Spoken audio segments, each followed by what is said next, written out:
జనరల్గా ఈ type of మూవీస్కి ఫోటోగ్రఫీ కానీ మ్యూజిక్ కానీ చాలా ఇంపార్టెంట్ కదా. అవును సార్. సో ఆ పాయింట్ ఆఫ్ వ్యూలో యాజమాన్యం మ్యూజిక్ కానీ సార్ ఫోటోగ్రఫీ గురించి కానీ చెప్పాలంటే ఏం చెప్తారు?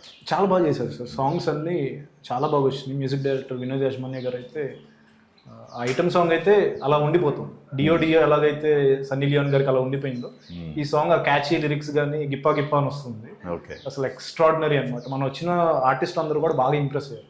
అందరూ కూడా ఆ సాంగ్ ఎప్పుడు వస్తుంది బయటికి, ఆ సాంగ్ ఎప్పుడు వస్తుంది బయటికి అన్నట్టే అడుగుతారు అనమాట. ప్రవీణ్ అన్న కానీ శేఖర్ శంకర్ అన్న కానీ అందరూ డ్యాన్స్ చేశారు. And in addition to that love song ఒకటి ఉంది, అది కూడా చాలా బాగా వచ్చింది.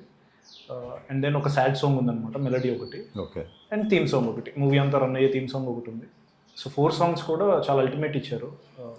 డైరెక్టర్ గారి దగ్గరుండి ఒక 6 to 8 months పాటు చెక్కి చెక్కి చెక్కి చెక్కి మార్చి మార్చి సకానికి సగం లిరిక్స్ ఆయనే కాస్త ఇన్వాల్వ్ అయిపోయి రాసుకుని బాగా కష్టపడి చేశారు. అండ్ ఆ మ్యూజిక్ వచ్చినప్పుడు మీకు అర్థమవుతుంది చాలా బాగా వచ్చింది. ఏంటి డాక్టర్ యోగి డైరీస్ అని క్యాప్షన్ పెట్టారంటే అది అంటే బేసిక్గా ఈ త్రిముఖ అనే దీంట్లో నా క్యారెక్టర్ పేరు యోగి, డాక్టర్ యోగి అనమాట. Okay okay. సో ఇంకొకరిని చూసి ఇంప్రెస్ అయ్యి పారానార్మల్ డిటెక్టివ్గా వర్క్ చేస్తాను.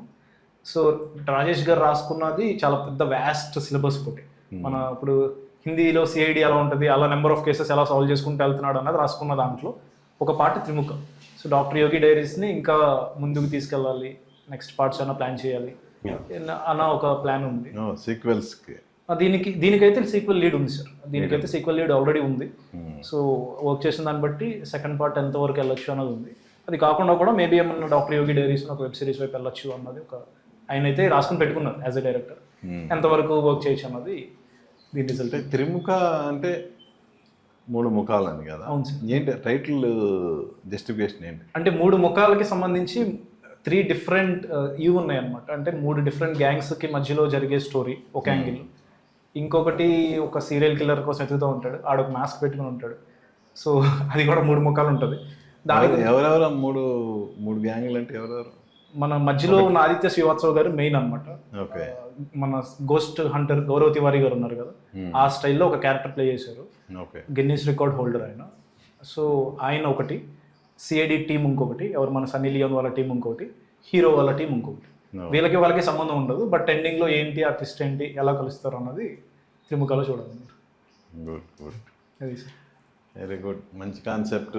ఆల్రెడీ అవును, రియల్ లైఫ్లో డాక్టర్ యోగి, రియల్ లైఫ్ డాక్టర్ కాబట్టి రియల్ లైఫ్లో కూడా డాక్టర్ అనేది రావాలనా ఎలా? లేదు సార్, అంటే కొంచెం ఈ మూవీలో ఆ హీరో క్యారెక్టర్ ఏదైతే ఉందో అబ్బాయి తను ఆల్రెడీ ఒక హీరో కొడుకు సినిమాలో బట్ తనకి దాని మీద ప్యాషన్ ఉండదు. ఆదిత్య శ్రీవాత్సవ్ గారిని చూసి పారానార్మల్ డిటెక్టివ్ అవ్వాలి అని ఒక గోల్తో పనిచేస్తూ ఉంటాడు. ఒక 24 ఏళ్ల వయసులోనే డ్యూయల్ డాక్టరేట్ సాధిస్తాడు. సో అలా ఫేమస్ అవుతాడు. సో మూవీలో అతని పేరు డాక్టర్ యోగి.